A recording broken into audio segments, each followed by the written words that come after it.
بینەرانی بەڕێزم کاتەوە هەموو کاتێکتان شات.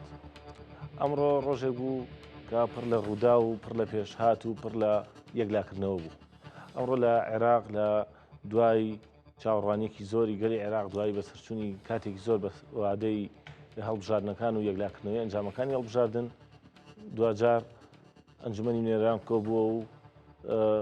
پرسی سەرۆکۆماری یەکلایی کرایەوە. پرسی سەرۆکۆماریش وەکو سەرجەم خولەکانی پێشووی کە لە دوای ساڵی 2023ەوە ئەم پشکە پشکی کرد بووە لە بەرژەوەندی یەکێتی نیشتمانی کوردستان یەکلایی بووە و کاندیدی یەکێتی نیشتمانی کوردستان بە دەنگی زۆرینە سەرکەوتنی بەدەستهێنا وە بە سەرۆکۆماری عێراق، پێنجەمین سەرۆکۆماری کوردی کۆماری عێراق. وە هاوکات لە ئیسلامابادی پاکستان پایتەختی پاکستان وەفدی دانوستانکاری ئێران و ئەمریکا دەستیان کردو بە گفتوگۆ سەرەتای ئەوەی کە لە میدیا ڕەسمیەکانی ئێران و میدیا ڕەسمیەکانە بڵاو کراوەتەوە ئەوەیە کە ئێران ڕەتی کردوێتەوە گەروی هورمز بە هاوبەشی بە ڕێوە بێت و ئەوێت تەنها لە دەستی خۆیان بێت و خۆی بیوا بڕێەوە. ئەم دوو پرسە گەرمە، ئەم دوو باسە گەرمەی ئەمڕۆ کە هەم لە عێراق هەم لە جیهاندا هەبووە لەگەڵ زۆر بەڕێز کاک دکتۆر تاها مامۆستای زانکۆ و پەرلەمانتاری پێشووی خولی ئەنجومەنی نوێنەران خولی پێشوو شرۆڤاکەین و باز لەم ڕوودا ناکەین. کاک دکتۆر زۆر بەخێربی. زۆر سپاس. کاک دکتۆر سەرەتا با لە عێراقەوە دەست پێ بکەین، با لە بەغاوە دەست پێ بکەین. ئەم ڕووداوانەی ئەمڕۆ پاش چاوەڕوانێکی زۆر هاتەکایەوە، پاش چەندین کۆبوونەوە و دانوستان هاتەکایەوە لە نێوان لایەنە عێراقیەکان لە لێوان لایەنە کوردیەکان، باز لە زەختی وڵاتانی ئیقلیمیە کرا، لە ئەمریکا کرا، لە ئێرانە کرا، لەم دۆخەیە لەم هەلوو مەرجەی ئێستای ڕۆژهەڵاتی ناوەڕاست و جیهانە تۆ ئەمە چۆن هەڵەسەنگێنی ئەم یەکلابوونەوەی ئەم پرسە؟ زۆر سپاس کاکتۆری بەڕێز. هەڵبەت یەکێک لەو خاڵانەیە بە بڵێن یەکێک لەو کێشانەی کە لە عێراقا هەبوو جمودی سیاسی بوو لە عێراقا، جمودی اقتصادی هەیە، طبعاً جمودی ئەمنی لە ئاخری کۆمەڵی مەشاکلی با بڵێن عێراق کۆمەڵی مەشاکلی هەبوو. یەکێک لە مشکلەکان ئەو بوو کە تام لەحزەیەوە لە کێکەوە بڵێن پەرلەمان هەڵبژێراوە، جمودی سیاسی کەوتووە ناو با بڵێن عملی سیاسیە، پرۆسی سیاسی لە ناو عێراقا. هەڵبەت ئەم جمودە سیاسیە ئەبوایە بڵێن سەرۆکۆمارێک لابێتەوە بۆی سەرۆکۆمارێکێک لە کوتلە گەورەکان ڕاست پێرێ بۆی حکوومەت تشکیل و إلى آخره. خۆشبەختانە ئەم جمودە سیاسی خەریکە وردە وردە ئەڕێتەوە. هەڵبەت ئەمە یەکێکە لە حەدەسەکان کە عێراق وردە وردە لە پرۆسی سیاسیە لەم مەرحەلەی ئێستا کە مەرحەلەیەکی زۆر زۆر با بڵێن حساسە، حساس و هەستیارە، زۆر ئاسایی نییە، چونکە چاوەڕێکرا لە پێشواکە تاکو ڕادێک دۆخی ڕۆژهەڵات ناوەڕاست زۆر ئارامتر بوو لە ئێستا. عێراق نەیەتوانی یەکلایی کات و ئێستا توانی یەکلایی بکات. بە تایبەتی خۆت جەناب دەزانێ یعنی لەم زروفەی ئێستاە کە تا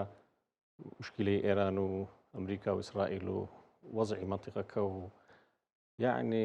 چۆن ئەڵێ لای خۆماڵە بۆتە چێشتی مجەوەر. لەم چێشتی مجەوەرەیە تۆ بتوانی خۆت دەربازکەی لەم با بڵێن وەزع سیاسیە ناخۆشەی کە لەم مەرحەلەی ئێستایە کە هەموو عالم یعنی تەسیری کردوتە سەر هەموو عالم کە بەبێ تەقدیرات ئەڵە پێویستی بە 3 ساڵ تا 4 ساڵ هەیە بۆ ئاسایی بوونەوە لە ڕووی اقتصادی عالمی و باسەکە. یعنی لەم زروفەی ئێستایە کە تۆی بینیت ئەمە قۆناغە بڕاوەیە بڵێن ئەم هەنگامە درراوە هەنگاوێکی زۆر باشە. بڵێ باشکار تۆر ئەی ئەمە وەکو باشی پرۆسەکە کە یەکلابوونەوەکەی ئەی با باسی ئەوە بکەین کە ئایا بۆ کورد تا چەند گرنگە بۆ کورد سوودەکانی چێوە لە ناو کوردی شابەیەکی نیشتمانی کوردستان، چونکە کو باسمان کردەوە پێنجەمین سەرۆکۆماری کوردی عێراقەکە هەر پێنجشان پشکی یەکێتی نیشتمانی کوردستان بوو. بەڵێ ڕاستە. بە تاکید خۆی کورد بەشێکی گرنگە لە پێکهاتی سیاسی و نەتەوەیی لە ناو عێراقا. تۆ چەندێک بەشدار بی زیاتر لە عملی سیاسی لە ناو عێراقا ئەوەنە تۆ جێپی خۆت قایمەکەی وەک هەم حکومڕان وەکو هەم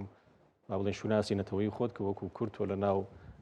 ئەم هەموو پێکاتیانەیە جا پێکاتی مەزهبی و پێکاتەکانی تریە بێت. لەبەرەوە ئەمە یعنی بۆ کورد نەک هەر سەرۆکۆمار هەموو پۆستە با بڵێن پۆستانەی کە پشکی کورد دەکەوێت لە بەغایە زۆر گرنگە کە ئەمانە استحقاقی کورد وەربگیرێتەوە.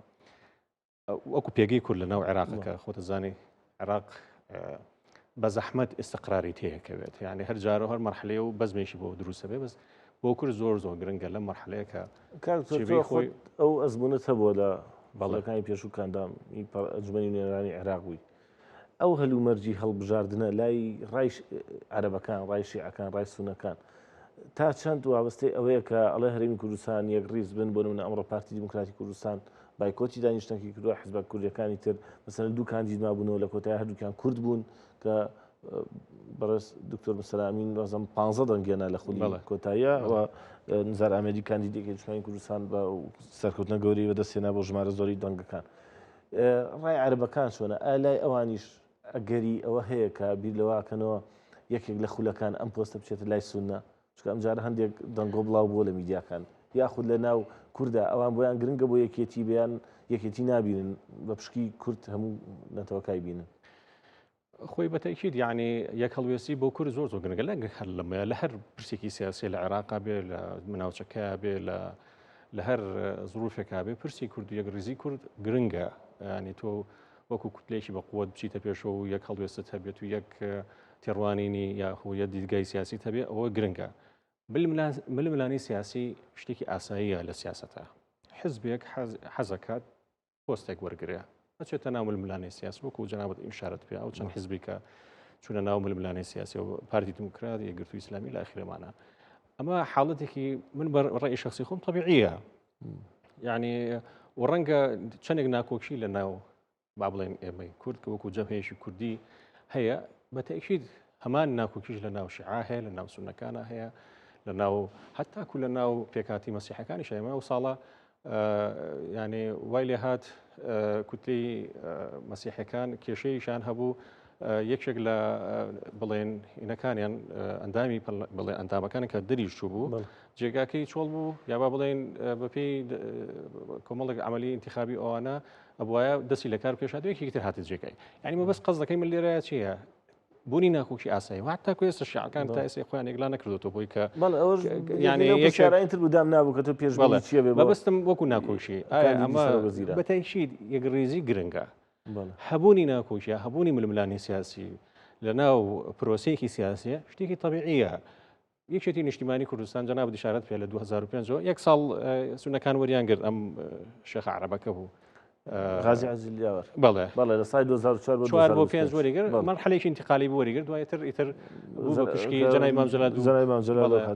دوو بڵێن دەورە هاتە پێشەوە و بڵێن ڕەشعەکانی تری یەکێتیش کە ئەو سەردەم ئەوانیش هەر بوونە سەر کۆمەر و تا ئێستاش لەبەر ئەوە استحقاقی یەکێتی نیشتیمانی کوردستان هەروە بۆ بەپێی ئەو ڕێککەوتنە استراتیجیەی کە وەختی خۆی جەنابی مەمزەل و کاک مەسعود ئیمزایان کردبوو و لەسەر هەمان ئەو ڕێچکەیە ئێستش هەر بەردەوامی چکە ئمە لە بیرمان نەچێت پارتی دیموکراتی کوردستان زۆربەی سەرۆکاتەکانی لەبەردەسا لە هەرێمە بۆ وەختی خۆشی کە ئەم تەفاهمە کراوە وا بڵێن تا و تەفاهمە کراوە لەسەر ئەساسە کراوە یعنی خۆ بینین پارتیش کاندیدی خۆی هەیە پارتیش بە ئاخر قوتی خۆی بە ئاخر زەختی خۆی تاکو دوایین شەو کە تەنانە ئەمڕۆژ هەوڵیاوە کە دانیشتەکە نەکرێ بایکۆتی کردووە ینی ئەو لینکانی خۆی بەکارێناوە ئەو بوو دوایین کەس کە بینیمان هادی عامری وتی من ئەندامەکانی خۆم سەرپش کردووە کە بەژاری دانیشتەکەکەن یا خود نایکەنوە دەنگ بەکێدەن تا ڕادێک ئەو تاو یەکلای کردەوە پرۆسەکە بۆ کە ئەم تەوافقە هەیە کە ئەگەرەوە بۆ پارتی بێت لە هەرێم پۆستەکان بۆ پارتی بێ لە بەغداد بۆ یەکێتی نیشتیمانی کوردستان بێ بەڵام ئێستا ئەمان دوو حیزب نافسن هەم لە هەرێم هەم لە بەغا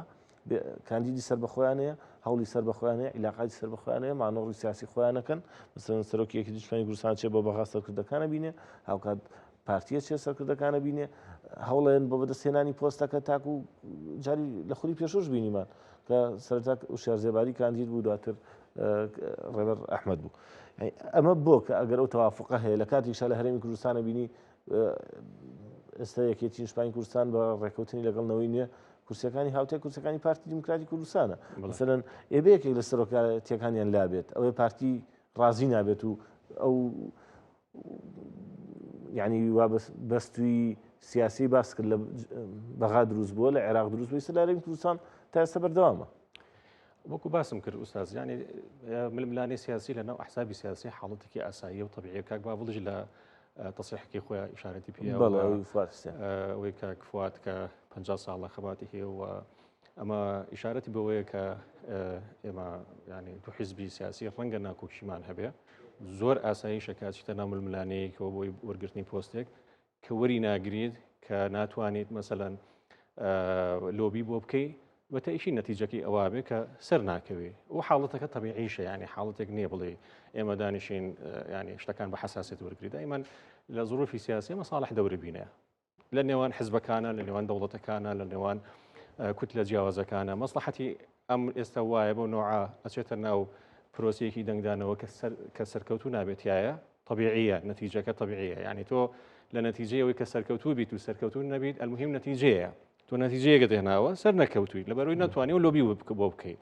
هەڵبەت یەکێتی نیشتمانی کوردستان توانێتی لۆبی بکات و سەرکەوتووە ئەمڕۆ شاکەکەی هاتوتە پێشەوە ئەمڕۆ قسێک لە ناو سۆشیال میدیا باو بۆ ئێوارە ئەمرود پارتی دیموکراتی کوردستان بە یەکێتی نەیتوانی جێگری دۆمی ئەنجومەنی نوێنەران یەکلایی بکاتەوە بەڵام یەکێتی نیشتمانی توانی بێ پارتی پۆستی سەرۆکۆمار یەکلایی بکاتەوە ئەم هاوکێشێش چۆنە بینی ئەمە ڕنگدانەیە بێ لەسەر قۆناغی داهاتوو ئەو کەسەی کابێ بە کاندید بۆ پۆستی سەرۆکوەزیران پارتی لەگەڵا بێ پارتی لەگەڵ نابێ یاخود شیعەکان خوێن لەم عملیە سیاسیە کە من کاک باوڵ سەرۆکاتی یەکێتی نیشتمانی کوردستانەکە و توانوێتی ئەوەی من ئاگدارم لە هەر کێشەیەکە بوو بێت لە هەر مەسلەیەکە بووە بوو بێت ئەو ڕێگای بەغدای نەبڕیوە و توانوێتی بە شێوەیەک لە شێوەکان تەوافقێکی سیاسی لێک تێگەشتێکی سیاسی لە نێوان یەکێتی نیشتمانی کوردستان و هەموو کوتلەکانی تر بە سودنەوە بە شیعەوە بە سابی ئەوە بە مەندایەکان و بە هەموویان ینی بەش بە حاڵی خۆیان لەگەڵ مەسیحەکانە بینی لەگەڵ هەموو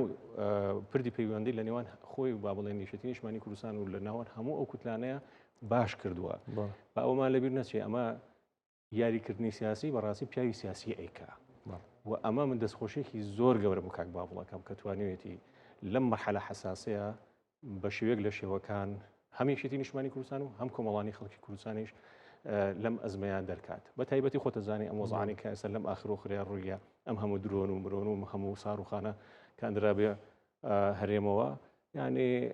توانرا بە شێوەیەکی زۆر باش بە هێمنانە بەڵانسەکەی ڕاگرت توانی ما بڵێن پەیوەندەکانی لەگەڵ بەغدایە لەگەڵ کوتلە جیاوازەکانە هەتاکو لەگەڵ ئەمریکای لەگەڵ هەموو لایەنەکانی تر چکە ئێمە بەشێک نەبووین لەو سەرعا سیاسەت دەولی کە ئێستا هەیە توانراویشە یاریەکە بە شێوەیەک لە شێوەکان لە قازان ڕۆژنامەی تەلەگراف باز لە ڕۆڵی سەرۆکاڤڵەکە کە توانیوەتی هەرێمی کوردستان لە ئاگری ئەم شەڕە بپارێزێ وەکو تۆ ژامەژەت پێکرد و چۆنیش توانیوەتی لەو میلانەیە حزبیەی عێراق بیپارێزێ لەو کێشە درۆنیە بیپارێزێ پەیوەندیەکانی لەگەڵ حزبەکان هەبێت لە بەژەوەندی گەلی کورد خۆی بێ بۆ بەژەوەندی بێ بۆ یعنی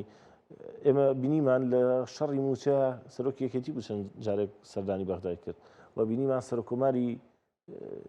ئێستا توانین بڵین پێشوو چکە ئەم سەرۆکۆمارە سوێندی یاسایی خواردووە بەڕێز دکتۆر لەتیف ڕەشید بوو کە بەسەر داوای خێت کرد لەسەر وەزیری دارایی لەسەر ڕئیس وزەرا لەسەر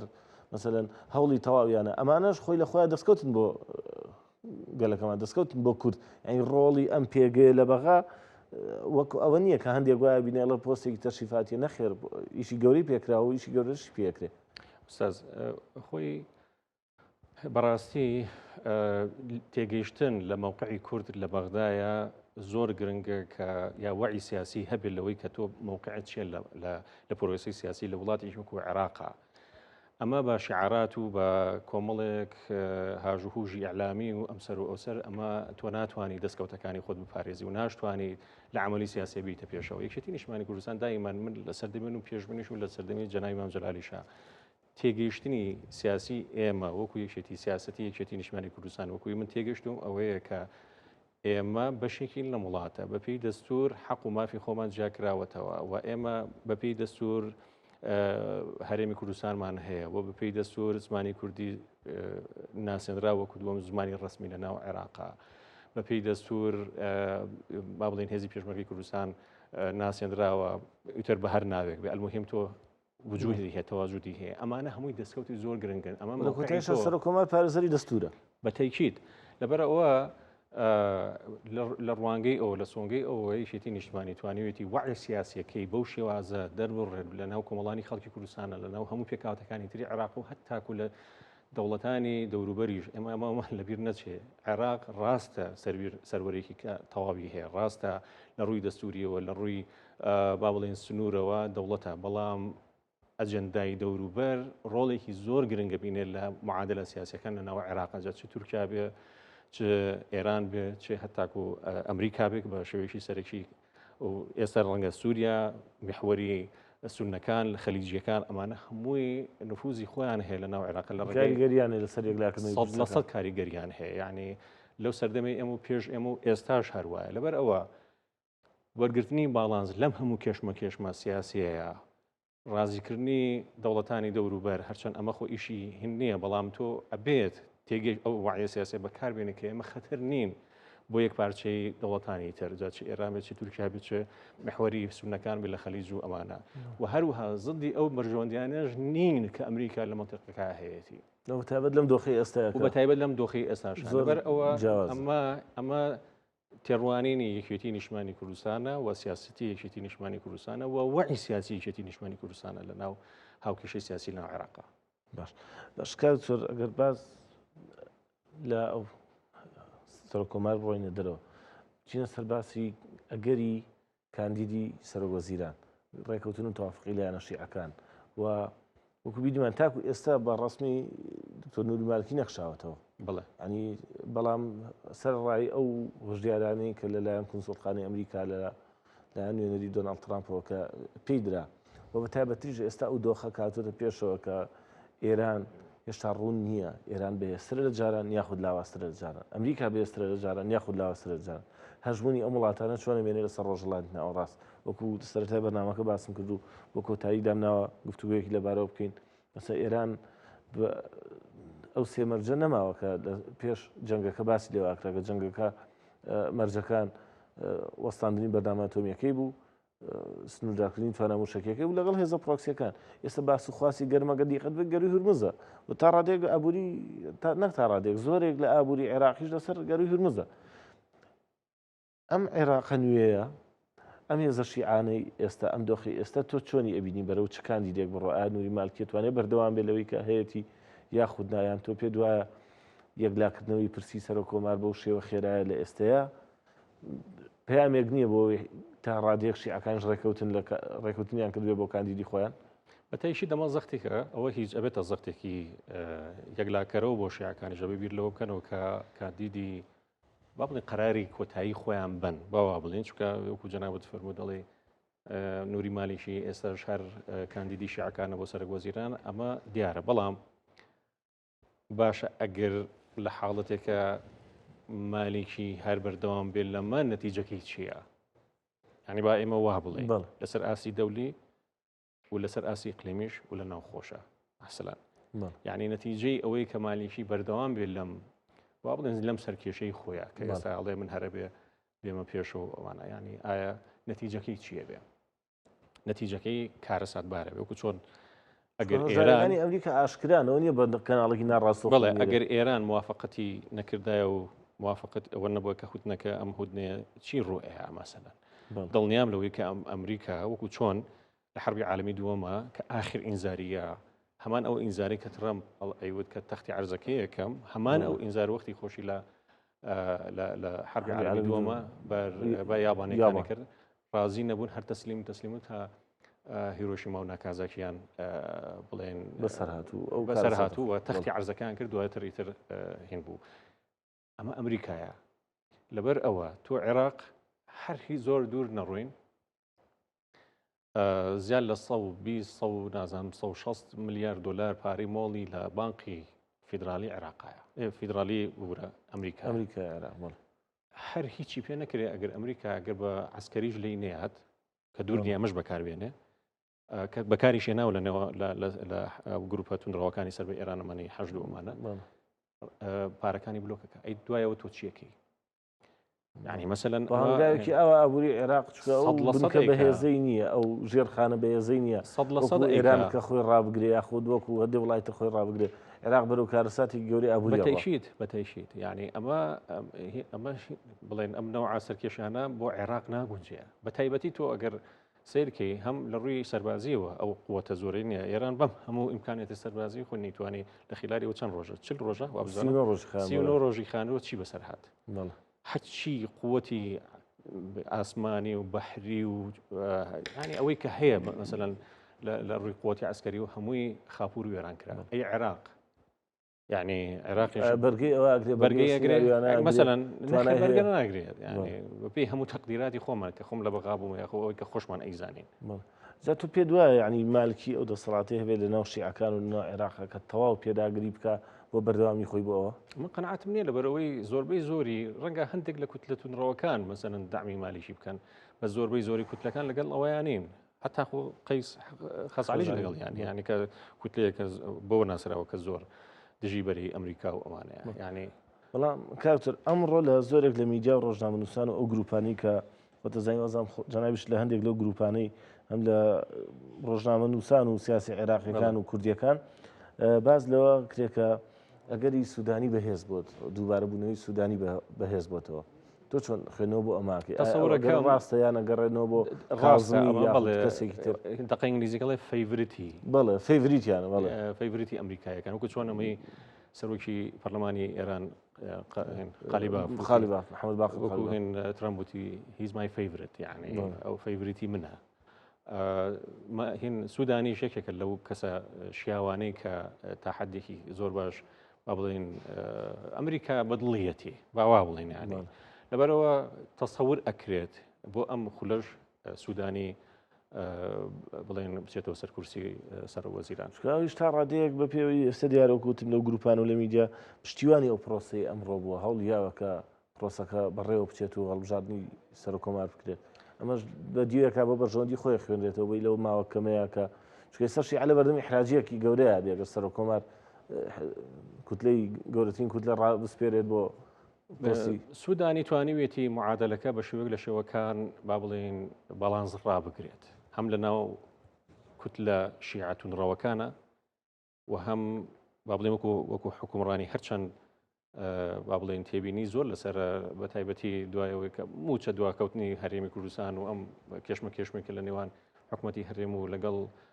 وەزارەتی دارایی و با بڵێن وەزارهێن حکوومەتی بەغا ینی ئەو تێبینیانە هەیە بەڵام ینی بەلایانی کەمەوە تا حدێکی باش ئەو بەڵانسەی ڕاگرتووە لە دامرکانەوەی کێشەکان یعنی و خەڵکی عراقیش بە حکمی ئەوەی کەم فتری هەندێک ئەعماری کرد ئەوەش ینی بۆ ئەوەی کە شەقامی عێراقی شەقامی بەتایبەت پایتەخت و بەغداد تا ڕادەی لەگەڵ سوودانی بەهۆی دروستکردنی ئەو پردو ئەو پرۆژانی کە جەنابەت باس لێوە کرد بەرەو پێشوونێکی بەخۆی بینیوە گەشتیاریش بچیتە بەغا هەست بە جیاوازەکانەکەیت باشتری شتێکیشتنی هەیە لەوەی کە چۆن مامەڵان لەگەڵ هێزیی وەکو ئەمریکا بکە مەسەلەن باشتر تێگات ینی سەرکێشی ناکات چۆن ئەڵێ سیاسەتێکی با بڵێن نەرمتر بەکارهێنێ بۆ مامەڵەکردن لەگەڵ ئەو هێزە نێودەوڵەتیانەی کە لە ناو عێراقا تەوازوتیان نفوزیان هەیە و ئەقلیمیەکانیش کە بە تایبەتی ئێران و سونەکانیش کە با بڵێن بە حەزمێکی کەمتر کە بەری با بڵێن سونەکانی خەلیجەکانە و بەتایبەت تورکیاش بە هەمان شێوە. بەڵێ کاکتۆر ئێمە بەسمەوە بە باسێکی ترەوە ینی پرۆسی دیموکراسیەت پرۆسی هەڵبژاردن لە عێراق سەرڕای هەموو تێبینیەکان ئەوەی باشە کە 4 ساڵ جارێگەکرێت بڵێ و تا ڕادەیە گۆڕانکاری دروستەکە بەڵام ئایا سەرکردەکان شیعەکان کابن بە سەرۆگۆزیران یاخود ئەنی سەر و کۆمارەکان مەسە ئەمڕۆ سەر و کۆماری پێشوو یەکسەر پیرۆزبای لە سەر و کۆماری نوێ کردو و بە پرۆسەیەکی زۆر دیموکراسی تێپەڕیوە کە سەر و کۆمارەکانی پێشوو ڕازم یەک دانەیوانە بووە هەموو سەر و کۆمارەکان خۆیان پیرۆزبایان لەوەی دوای خۆیان کردووە و لە کۆشکی سەلام دەسەڵاتیان ڕادەست کردووە و بۆ سەرۆکی ئەنجومەنی نوێنەران پەرلەمان ئەو هەلبوسی بینیمان تۆزێک پێداگریە کرد لە بەردەوامبوونی خۆی ئینکاریەکیە کرد دواترەوە بوو کەسێکی نزیک لە خۆی دانا ئەم سیناریۆ ئەم کللتورە لە عێراقا بۆ گۆزیرانەکانی جوانی ئێستا مالکی بیە تەواو پێداگری بکە بۆ گەڕانەوە مەسەن سوودانی بیە بەردەوام بێ کازمی بیە بگەڕێتەوە عەبادی بیە بگەڕێتەوە زۆرێک لەو ناوانەی باسەکرێن دووبارەن ینی چەند ناوێکی نوێ هەیە ئەمە تا چەند ئەگەڕێتەوە بۆی بەتایبەت لە ئەو دۆخە سیاسی حزبی لە بەغا هەیە کە کەسێک پۆستێکی باڵا وەرگێنەوە حزبەکە لە ئەندامێکی مەکتەبی سیاسیەوە بێ بە کەسی یەکەمی حزبەکە بەهۆی دەسەڵاتە مادی و بەهێزی وەرێگرێ ئەم جیاوازیە چییە لە نێوان هەرێم و ئەوێ بەغدایە؟ خۆی ئەگەر بگەڕێیتەوە دواوە لە تاریخی عێراقا تقریبا نزیکی 10 سەر و کۆمار هەڵبژێراوە تا ئێستا یعنی سەرەتای دروستبوونی دەوڵەتی عێراقا سەدام حوسێن بڵێن با بڵێن لەو مەرحەلەی کە پێشوو کە حزبی بەعز بەدەستی و دوا سەر و کۆمار بوو دوایەوە 2004 بۆ 5 غازی عەجیلیاوەر بوو. بەڵێ غازی عەجیلیاوەر بوو کە فترەیەکی انتقالی بوو. دواتر بڵێن کورد و لەناو کوردی شایشێتی نیشتمانی ئەو پۆستی وەرگرت تا ئێستاش بەردەوامە. باشیەکانی تەوافقی سیاسی چییە؟ یعنی بۆ مەسەلەن بۆ عێراق تەوافقی سیاسی توانیویەتی تا ئەم مەرحەلەیە یعنی مەقبولە یا با بڵێن نەجاحەتی هێناوە. تەوافقی سیاسی ئەوەیە کە تۆ با بڵێن وای لێ نایەت کە وەکو سەردەمی بەعسا کە تۆ تەنیا تەمجیدی یەک تاکە کەس بکەی لەناو عێراقە و هەموو دەسەڵاتێکی ڕاهەیە بێ. ئێستا تۆ سەیری ئێرانکە مەسەلەن ئێران هەرچی وابزانم جیلی یەکەم و دووەم و سێهەمی هەموو سەرکردەکانی لەناو براون. بەڵێ یعنی سێ جیل ڕۆشتووە. بەڵام تا ئێستاش ئێران وەکو خۆی بەردەوام ئەگەر چی زۆر لاواز بووە، ئەگەر چی زەرروزیانێکی زۆری بەرکەوتووە، ئەگەر چی لە ژێرخانی بەتاوەتی خاپور بووە. بۆ ئەمە لەبەرەوەی کە موسساتی دەوڵەت یعنی بڵێن موسساتی دەوڵەت ئەمانە حکمیان کردووە لەناو ئێرانە زیاتر موسسەیە نەک شەخص بەتەیشیت. لەبەر ئەوە تەوافقی سیاسیش ئێستاش لەناو عێراقا جیلی سێمی سیاسەکان حکومەکان. جیلی یەکەم با بڵێن مالێکی بوو جەنای مام جەلال بووخوا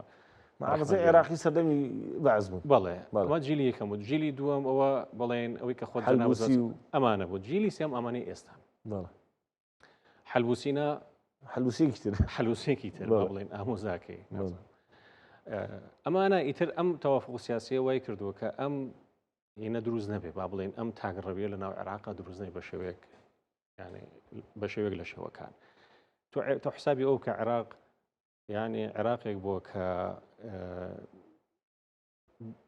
ئەوەنەی زەرری بۆ ناوخۆی خۆی هەبوو پێکاتەکانی خۆی چەسانەوە ئەوەنە ڕەنگە بڵم کەمتر زەرری بۆ دەوروبەری بۆ ئەگەرچی 8 ساڵ شەڕێکی لەگەڵ ئێران کردووە. بەڵام تۆ حسابی ئەو کە لە کورچنی لێ شەهید کردین ئەمە ئەنفال هەیە ئەنفالمان هەیە باران هەیە باران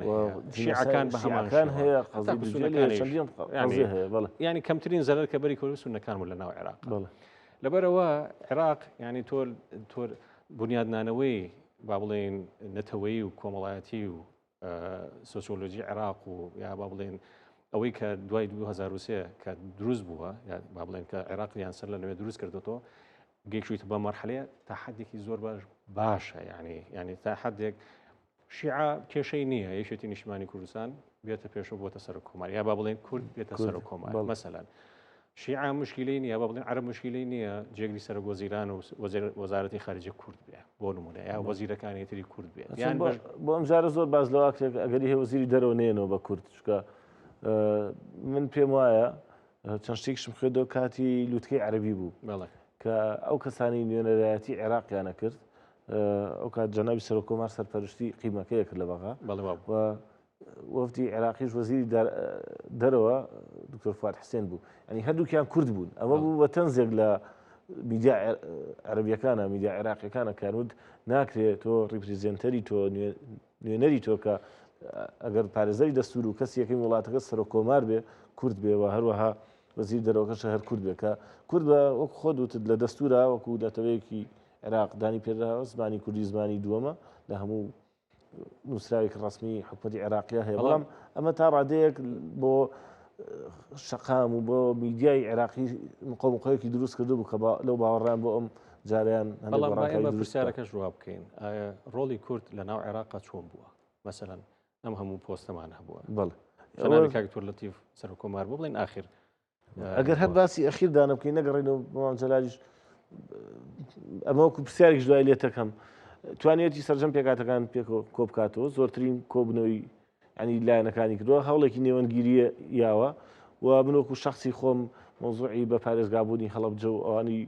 بەکاری گەورا بینم کە کردوێتی کە ئەمە بۆ عێراقیەکان خۆشی زەرەر نەبوو بۆ عێراقیەکان خۆشی داواتی ڕێزگرتن بۆ لە قوربانیەکە پێشوو کراوە چۆن ڕێزی لە قوربانیەکی ئەنفال و هەڵەبجە گرتواش لە شیعە گیراوە. یعنی تۆ ئەیگەڕێنتەوە بۆ ئەوی کە ئەو ڕۆڵە پۆزەتیڤانەی کە سەرۆکۆمارە کوردەکان بینیوانە لە عێراق وای کردو تەواو قبول بێ یان ئەگەر جارێ لە جارەکان سەرۆکۆمارێک بە نوعێک تەعامل لەگەڵ شیعەب کرداوە هەڵوێستیان نابوو. با ئێمە بڵێن سەرۆکۆمار و با بڵێن کورد بەعام بەڵێ ئەگەر بچیت سەیری هەتاکو وەزیری ئەو وەزارەتانی کە پارتی دیموکراتی جوۆری گرتووە ئەمانی یەکێتیش و لایەنەکانی تری جوۆریان کردوێ بەڵام بە بەردەوام عاملی ئیجابی بوونە. هەم سەرۆکۆمار بگرێت تا ئێستا لە جەنابی بڵێن جەنابی مام جەلالەوە بگرێت تا ئێستا جەنابی مام جەلال سەمام الئەمان بووە لە نێوان هەموو کوتلەکانە توانێتی بەڵانس ڕابگرێت زۆربەی زۆریان ڕازی بکات لە ڕووی ئەعمارە بۆ ڕۆستێک ئایا وەزیرە کوردەکان نەجاحەتیان هێناوە یان نەخێر بەڵێ نەجاحەتیان هێناوە لە ڕووی سیاسەتی دەرەوە بەڵێ نەجاحەتیان هێناوە لە ڕووی ئەوەی کە بتوانن بەڵانس لە ناو هەموو کوتلە جیاوازەکان و ئەوانە بەڵێ وایە لە شەڕی داعشا هێزی پێشمەرگەی کوردستان چەندێک شەهیدیەوە زال لە 2000 زیاتر زیاترەوەی شەڕەکە بوو ینی هێزی پێشمەرگە پارێزەری نەکرد کوردستان عێراقیش بوو وەنیە لە هەموو مەرحەلەکانە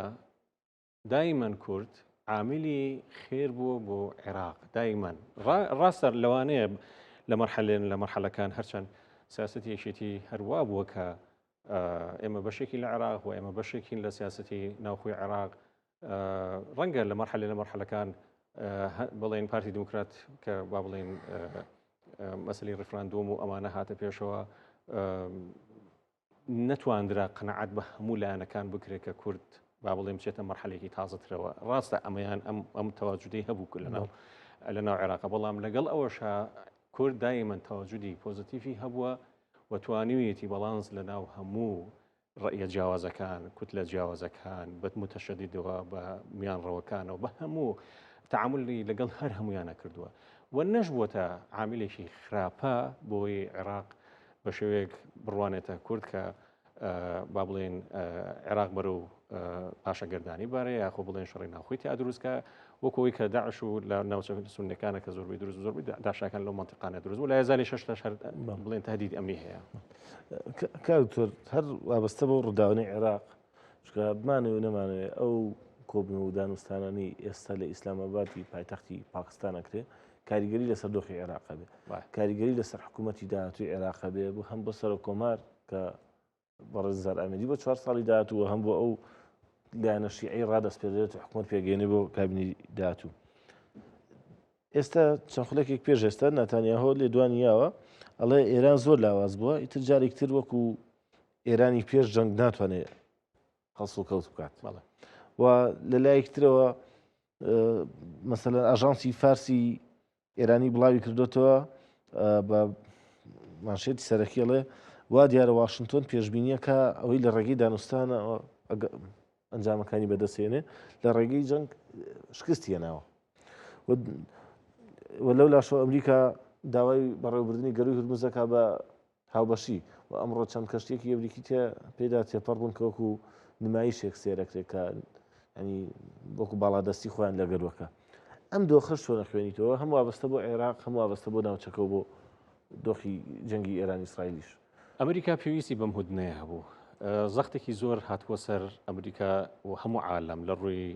بەرزبوونەوەی نرخ بڵێن تاقی عالەمیە و شێواویەکی زۆر لە ئابووری جیهانە دروست بوو داخستنی گەروی هورموز شتێکی کەم نەبوو بە نیسبەت ئەمریکاوە لەبەرەوە پێویستی بەم هودنەیە هەبوو کە ئێران لەم دوو هەفتەیە یاخوا وا نەبێت کە بگەنە نەتیجەیە چکە بەڕاستی ینی منتیقەکە ئەگەر بێت و سەر نەگەری منتیقە بەتەواوەتی کاو لەبێت ئەگەر وا تعبیری بکەین دەنووسانەکان دیارە تەواو پۆزتیڤ نییە و تەواو نێگەتیڤش نییە چکە باز لە درێژکردنەوەی ئەکرێ باز لە بەردەوامبوونیەکە ئێستا مناقەشاتە ڕەنگە بێت ینی کەس ئاگای لێ نییەمان ئەڵێن چی احتیمال لەو شروطانی کە باسیشان کرد ڕەنگە ئەو شروطانەش نەبێت ینی لەوانەیە دەیان شروطی خۆیان هەبێت ژێرا و شێر کە مناقەشاتی بەتایبەتی کە ئەمریکا ینی کرد سەبەب ڕێکسەکەی کە بێت ڕاستە سەبەبی یەکەمی کە لە ناوبردننی هێزی با بڵێن توانای سەربازی ئێرانە لە منتیقەکەیە بۆی ئەم هیلالە شیعی کە دروستگە و هەرچەند نەژمە وردەوردا ئیتر ئێران لە پاشەکشەیە بوو بێتە دەوڵەتێک کە مسالم بێت و ئەو فەلسفەی کە هەیەی با بڵێن فەلسفەی تەزدیرکردنی با بڵێن سیاسەتی خۆی و پشتیوانی ڕێزە پرۆکسیانی لە یەمەن لە لوبنان لە وڵاتی فەقیه بۆ هەموو وڵاتەکانی تر ئەوانە ئەمە ئیتر ئەم مەشروعە لە ڕێگەی سوپای فەیلقی قودسەوە ئەوەش نەمێنێەوە هەڵبۆشێتەوە. ئەو پیتاندنی یۆرانیۆمەکەیان بۆستێنێت توانای موشکیەکانی سنووردار بکرێت وە سنووردار کراوە یعنی تا حدێکی زۆر باش لە هەل لە ناویش براوە. لەبەر ئەوە ئەم هودنەی ئێستا ئەمریکا پێویستی پێی هەبوو وردە وردە لە ڕێگەی جامفاوزات بێ، لە ڕێگەی بەڕێوەبردننی مشتەرەک بێت، لە ڕێگەی هەر شتێکی تر بێ گەروی هورمز بەڕبووی جارێکی تر مەسەن ئەو ئێران پەنانە باتەوە وەکو کارتێکی فشار بەکار نەهێنێت لە بەرامبەر ئەمریکایە. ئەی ئەمریکا ئەوێت ئەم کارتی بسووتێن بە شوەیەک لە پێشتر دیراسی ئەمە نەکرابوو لەلایەن ئەمریکا و خلیجەوە چکە بەڕاستی ئەو بەس و خواسە گەرمی ناو میدیا نەبووە گەروی هورمز پێشتر تاکو ئەو سێ خاڵە بوون. ئایا ئەمریکا گەروی بابلمەندەبیش بۆ بەباس ڕاستە بەس ئایا ئەمریکا ئیتوانی بەردەوام بێت لە وێرانکردنی ئێرانە بەڵێ ئیتوانی ئەیتوانی لە ڕێگەی سەربازیەوە ئێران با بڵێن وا لێ بکات کە تواناکانی بە تەواوەتی خابورکە وەکو ئاخر تادیدی. بەڵام کاکتۆر ئەمەش لە بەرامبەرە فەڕەنسیەکان بەریتانیەکان تەنانەت زۆرێک لە ئەمریکەکان خۆیان یانوت ئامانجەکەی ئەمە چییە؟ مەسەتانوێت لە چ خاڵێکا بۆستن لە چ نقطەیەکا بۆستن مثلا هەر بردومانەکرا مەسەلەن وەکو باسکردنەوەی یەکەم دووەم سێمی سەرکردە سیاسیەکان کوژران چەند کەسێک مایەوە کەوتی گفتوگویان لەگەڵاکرێ سەوەکو محەممەد باقر خالیباف و عێراقچی و ئەمانە ینی بەڵام ئامانجێکی دیاریکراو نەبوو. بەریتانیا بە ئاشکراوتی ئێمە ناچینە جەنگێکەوە کە ئامانجەکە ڕوون و دیاریکراو. ئێمە نمونونەکە لەسەر عێراق بینینەوە. ساڵی 1960 عێراق اعترافی بە کوێیت کرد لە بەرامبەر هەندێک بڕە پارەیە نازم چەند ملیۆن دلارێک اعترافی پێکرد تۆ دەوڵەتێکی دوو ڕۆیشت. معاهدەی سعد ئابادی لە ساڵی 37 لەگەڵ ئێرانە بڵێن مۆر کرد بۆ بەڕێوەبردننی شەتڵ عەرەب. ئەمە دوو حەدەسی زۆر گرنگ بووە. ئەمە باسی عێراقەکەین. لە هەردوو حەدەسەکە لە 79 عێراق پاشگەز بووە شەڕێکی 8 ساڵەی لەگەڵ ئێرانە دەست پێ کرد و نەتیجەکەی ئەوە بوو کە ینی ئەیبینین و یا زۆر بمان لە ناوی هەشاوی لە 90 ویستی ئەم مەسلەی سربەخۆی بوونەی کوێیت دیسانەوە با بڵێن خامۆش کات یان نەی هێڵێت. ئەوە بوو کە ڕوویە تەحالوفێکی 30 دەوڵەتی بوو یا 50 دەوڵەتی بوو لە دژی عێراق دروست بوو. عێراقیان دەرکرد. خۆ ئەمریکا ئیتوانی ئەو کاتە عێراق یا با بڵێ حکومەتی سەدام بڕوخێنەیە. زۆر بۆشی باوەزکردنەوە ساندی بەڵێ جۆر بۆشی باوک خەتی 36 بۆ کوردەکان دروست کرد ئێمە ینی بۆی کە عێراق نەتوانێت با بڵێن بە فڕۆکە هێرش بکات بە فڕۆکە هێرش بکات و سوودێکی زۆر زۆر باشی هەبوو ینی هەرێمی کوردستان توانرا ینی لەو شاڵاوەی با بڵێن کە دژی شیعەکان کرا ئەو سەردەما لە بەرامبەر کورد نەیتوانی بیکات. ئەمە هەنگاوێکی زۆر باش بوو. دواتریش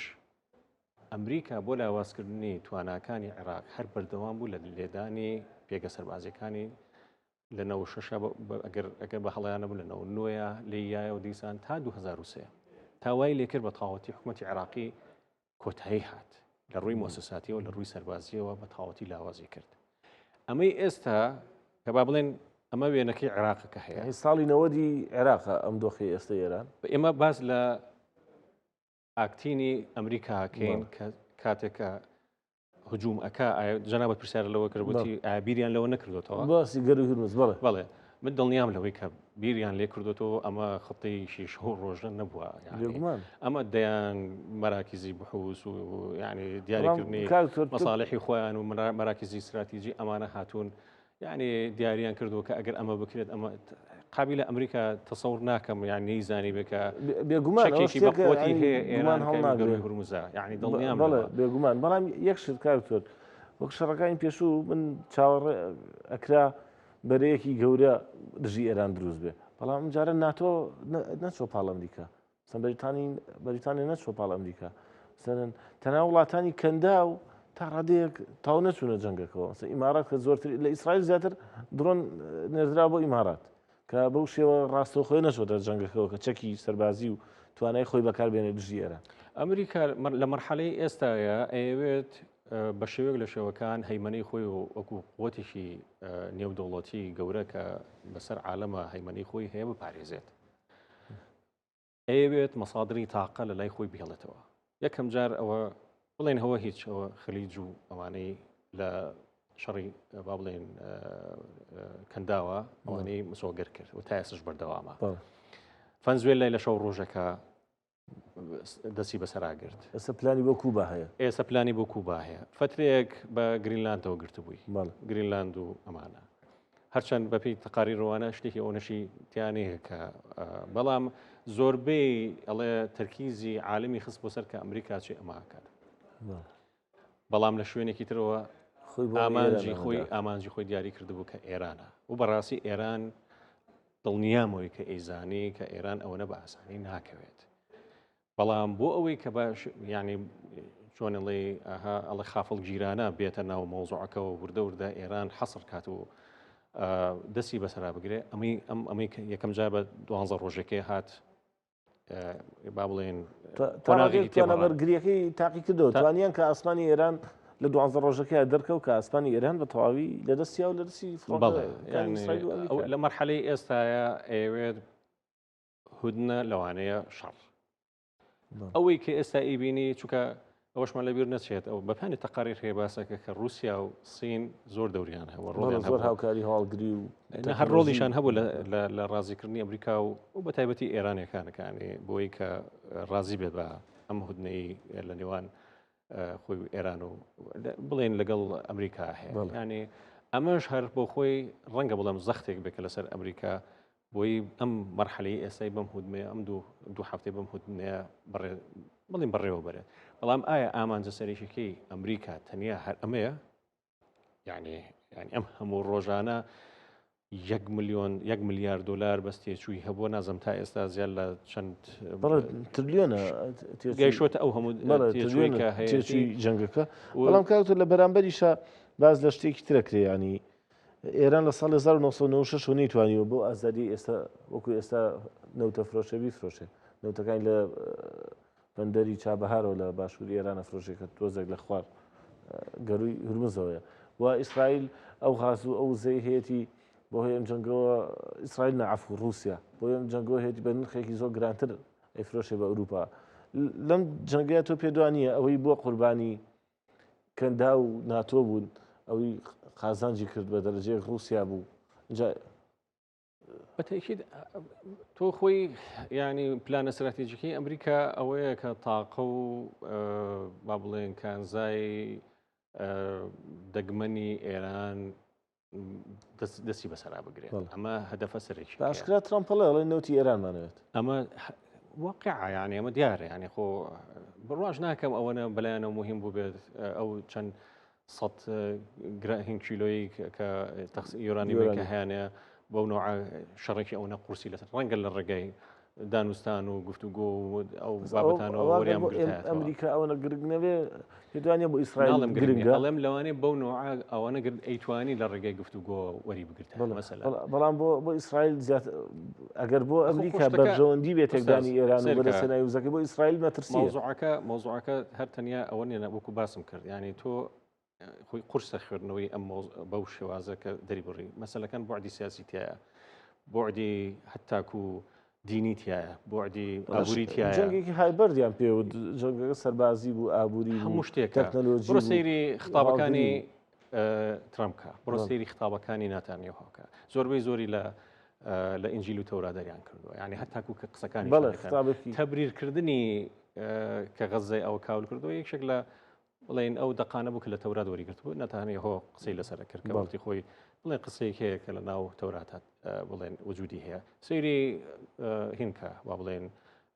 ترامپکە بە هەمان شێوە یعنی مەبەستم چییە لێرەیە یعنی بوعدەکان زۆرن بوعدی سیاسی بوعدی ئابووری بوعدی دینی هەموو بوعدەکانی تایە ئەمانە بوعدی پاوەندخوازی ینی هەتاکو بازدەوا کرێت کە لە بینی فورات و لە نێوان لێنە هین با بڵێن ئیسرائیلی گەورە دروست بێ مەسەلەن ئەمانە هەمووی ئەفکار و تەحالوفاتی سیاسیەکە ڕەنگە دوور نییە دروست بێ ڕەنگە دوای ئێران دەوڵەتێکی تریش بە هەمان شێوە بکەوێتە ناو ئەو مامەعەیەوە وردە وردە بڵێن هەیمەنەی با بڵێن کەم کاتەوە ئێران ئەگەر بەم حاڵەی وازی لێبێن ڕەنگە زۆر باشتر لی دەرەچێ بەڵام ئایا قۆناغی داهاتووی ئێران هەروامێنێتەوە ئێران بەم شێوە هێڵنەوە بەم ئایا بەوە ئەی هێڵنەوە من قەناعەتم نییە لەوانەیە دەیان شروعی تر بڵێت حرەسی سەوری نەبێنێ مەسە پازان نەبێ بۆ نمونە لەوانەیە وردە وردە ئەمە ئازەریەکانە بلوچەکانە هەتاکو بلوچەکان کە مشکلیان هەیە یعنی لەگەڵ پاکستانە یەک مشکلی هەیە ئێران یعنی ئەوانیش مثلا بیکەن بە هەرێمی یعنی ئەمانە هەمووی تەوەقعات و با بڵێن تەسەوراتە احتیمالی هەیە کە لە داهاتووە وردە وردە ئەمانە دروست بن بەپێی ئەو استراتیژەی کە ئەمریکا هەیەی ئەو مەسلحەتی کە ئەمریکای ئەو تەسەوراتانی کە ئەمریکا بۆ خۆی داناوە لە مەنتیقەکەیە چۆن بێتەوە وەکو چۆن لە عێراقی وا لێ کرد تا ئێستاش عێراق هەر بەم نوعە مثلا ئەوە باشکار ئەگە زۆر دوور نەکەوینەوە لە باسەکەی خۆمان بیر سینۆ من جەنگەوە مەوزوعی ناتۆ بەڵێ ئەمریکا دابینکاری نیوە زیاتری بودجەی ناتۆ لە 167 پوینت شتێکە نزیکی لە 170 بودجەی ناتۆیە کە دابینیەکە بە ئاشکرا ترەمپ چەند جارێک گوتی لە کاتی تەنگدانەیە لەگەڵمانە نەبوون ناتۆ لە پشتمانە نەبوو پێت وانە دەستبەرداربوونی ناتۆ دۆخێکتری هاوکێشەی هێز تەنان لە جیهانە بێنێتە کایەوە لە بەرامبەر باز لە ناتۆی ئیسلامی ئەکرێکە ئەگەر پێک بێت گۆی پێشتر هەوڵێک هەبوو چەند وڵاتێکی ئیسلامی پێکەوە بەڵام ئێستاگەر جامعی عەرەبی زیاتر ویستی لەو بابەتێکی گەورەتر بکرێتە پاکستان و تورکیا و سعودیا گەر پاکستان وەکو هێزێکی ئەتۆمی و کاریگەر تورکیا و هێزەکە لە ڕووی تەکنەلۆژیا لە پێشەوە و خۆی ئەوە تەحالف بوو بەڵام لەناو جامعی بڵێن عەرەبیە قسەیەکی وا هەبوو کە با بڵێن چۆن لەناو یوئێنە با بڵێن هێزی سەربازی بۆ بڵێن چەسماندنی ئاشتی هەیە شتێکی لەو بابەتە دروستکەن وەکو عەرەب بەڵام تا ئێستا نەیانتوانی لەو بابەتە دروستکەن بەڵام خۆی وەختی خۆی کە ناتۆ دروست بووە مەسەلەکە ئەوە بوو کە لەگەڵ بلۆکی شەرقە ئەو بەڵانسە ڕابگرنەوە مەسەلەن بەرامبەر رووسیا و سۆڤێت بەڵێ سۆڤێتی جاران یعنی هەدەفە سەرێکیەکەی ئەوە بوو و لە مەرحەلە جیاوازەکانی شاتوانیان مەسەلەن ئەو ڕکابەری و ململانەیە تا حدێک بە قازانجی خۆیان بشکێنەوە بە تایبەتی لە شەڕی ساردا و دوای نەمانی یەکێتی سۆڤێت و هەڵواشانەوەی ئەمەش بۆ هۆی ئەوەی کە ناتۆ وەکو هێزێکی ئاشتی پارێز لە مەنتیقەکە دروست بۆکو لە شەڕی یوگۆسلافیا و ئەم باوتانە کە توانی حەسمی بکە مەسەلەن لە شەڕی ئەفغانستانە لە بەرامبەر قاعیدەیە لە بەرامبەر داعشە مەسەلەن ئەمانە توانیویانە لە بەرامبەر عێراقا مەسەلەن کە هاتن کوێتی داگیرکردوانە توانی مەسەلەن ئەو تەحالوفە بپارێزێ و تا ئێستاش بەردەوامە بەڵام سیاسەتی ئێستای ئەمریکا ئەگە بگەڕێتەوە استراتیژی 2026 اعتیمادی لەسەر شەڕکردن نییە یعنی بەندەکانی یەکێک لەو بەندانی اعتیمادی لەسەر شەڕ نییە ئێستا اعتیمادی ئەوەیە کە لە زووترین کاتە هەدەفەکەی خۆی بپێکیە یعنی لەبەر ئەوە ئەمریکا تەسەوراتی ئێستای ئەمریکا بە تایبەتی ئێستا ئەوی باز لە فەنزوێلا بکەین لە شەو ڕۆژێکە تۆ ڕێک ڕئیسی وڵاتێک بیهێنێت و سزنێکی وڵات و مخدراتمان پێفرۆشی مەسەلەن ئێرانە تا ئێستا شەڕی زەمینی نبووە تەنیا بە ساڕوخ مەسەلەن شەڕەکەیان لە دوورەوە لە دوور یەکلاش کردوەوە یانی بەڕاستی گەورە سەرکردەوە فەرماندەکان لەبەرەوە ئەگەر تۆ ئەمە خوێندنەوەت بۆمە ئەمریکا ئێستا ڕەنگە پێویستی بۆ تەحالفە گەورەیە نەبێ هیچ نەبێت لە ڕێگای با بڵێن سەباندنی سزا هەبێ مەسەلەن حەسرکە وای لێ بکات چۆن مەسەلەن عێراق پارەکانی لە بانقی فیدرالی دانە وای لێ بکات هەندێک لەو دەوڵەتانش بیبەسێتەوە بە با بڵێن بە بانقی فیدرالی وەسا با بڵێن فەڕەنسا هەندێک لە وڵاتانەی کە کۆڵنیای خۆی بوون مەسەلەن کە تا ئێستاش کە پارەکانیان لە بانقی مرکزی فەڕەنسادا کە زۆری وڵاتانی ئەفریقیا مەبەستم لێرە ئەوەیە یعنی هەمان ئەو نمونەیە هەیە ئەو وڵاتە زلە هێزانە بەو نوعە تەعاملەکەن بۆی بتوانن قورقڕاگەی و دەوڵەتان بگرن و بە تاواتی سێکتەری بەسەرا بکەن هەر کاتێک بێتوانێن ئەبوووریەکی لەناو بڵێ لەبەر ئەوە احتیمالە یعنی ئەمریکا وا تەسەڕف وا ئاتکە کە من خۆم شتەکانێک لا کەمەوە پێویستم بۆ تەحالوفە نییە مەسەلەن کە بێم هەندێک دەوڵەت لە خۆم کۆکەمەوە و باز لەو بکرێت کە لە دوایە چۆن ئەمانە مەساڵحی خۆیان بپارێزرێت لە مەنتیقەکە لەبەرەوە ئەوێ بە هەر وەسیلەیەک بێ ئەو مەسادیری تاقانی کە لە عالەما هەیە بیپارێز لەبەر لای خۆی یا لای خۆی بیهەڵێتەوە بەس سەبەبەکە چییە لە سبەکە ئەوەیە ئەوێت هەیمنەی خۆی لە عالەمە بپارێزە کورسیەکە بە ئاسانی چۆڵ ناکە نەبۆ سین نەبۆ رووسیا بەتایبەتی سین ئێستا کە وەکو قووەتێکی ناعیم قووەتێکی نەرم لە عالەمە دەرکەوتووە. دەست خۆشکار زۆر زۆر دەستپێتمان نەما باز لە تەواوی گفتوگۆکان بکەینەوەی کە ئێستا لە نێوان قالیباف و ویتکۆف و جێگرەکەی ترامپ بەڕێواچێ لە ئیسلاماباد ئەگەر بە یەک خولەک پێوان بڵێ پێشبینیت بۆ ئەم دانوستانە چۆنە بەرەو جیهان بەرەو ئاشتیە بە بەرەو ڕێکەوتنە بە یاخود ئەمە هەر خەڵەتاندنەیەکی تری ئێرانە و چکە دووجاری پێشوو هەم جەنگی 12 ڕۆژە هەمەم جەنگی کە 39 ڕۆژی خایاند هەردوو جارەکە لە گەرمی دانوستانە و لە ناوەڕاستی دانوستانە هێرشکرا سێرە. ئوستاز ئەبێ ئێمە سەیری ئەمریکا بکەین برادرین کۆنتترۆڵە کاتمان نەما ئەبێ سەیری ئەو بکەین ئایا ئەمریکا ئەمانجەکانی خۆی بەدی هێناوە یان نا؟ ئایا ئێران ڕازیە بێ بەوەی کە ئەمریکا ئەیەوێت ئەوەی کەس لە دەرەوە دیارە و لە ئەعلان واسەی وازەحە جەناب باسی کرد مەسەلەن گەروی هورموزە ئەو ئەتۆمیەکەیەتی سنووردارکردنی دەسەڵاتێتی لە منتیقەکە ئەوش لە بەرامبەرە ئازادکردنی پارەکانیەتی لە بانقا لە بڕۆکراوەکانێتی بڵێ بەس ئەوەی کە لە ژێر پەردەیە مەسەلەن لەگەڵ یەکە شیر و تیر لە یەکیان ئایا ئەمەی ئەمریکا ئێوە بە فعلی ئەمەیە بۆ چەند خاڵێکە چەند سەد شیلۆیەک یۆرانیۆم و نازانم ئەو خاڵانی تر بە فعلی ئەوەیە بڕ قەناعەتم نییە ئەبێت بە شێوەیەک لە شێوەکان ئێران بکەوێتە ینی چۆنەڵێ تا حدێک ڕازی بوونێک بۆی ئیسیسماراتی شەریکات بێتە ناو شەریکاتی ئەمریشی بێتە ناو ئێران و ئیسیسماراتی بەنجا چ لە ڕووی نەوتەوە بێت چ لە ڕووی کانزا دەگمەنەکانەوە بێ هەرموو ئەو شتانی کە ئەمریکا خۆی تەسەوری خۆی لای خۆی داناوە ئەبێت ئەم گفتوگویانە وا بڵێن ڕنگدانەوەی بەجێهێنانی بەدیهێنانی ئامانجا استراتیژیەکانی ئەمریکای لە ئێرانەکە ئەم شەڕەی لەسەر دروست کراوە. کاوتر زۆر سپاس بۆ بەشداریت لەم گفتوگویە سپاس کاتمان گرتی بینەرانی بەڕێز ئێوەش هەرشاد و سەربەرز بن بە هیوای کاتێکی خۆش سپاس دووبارە سپاس.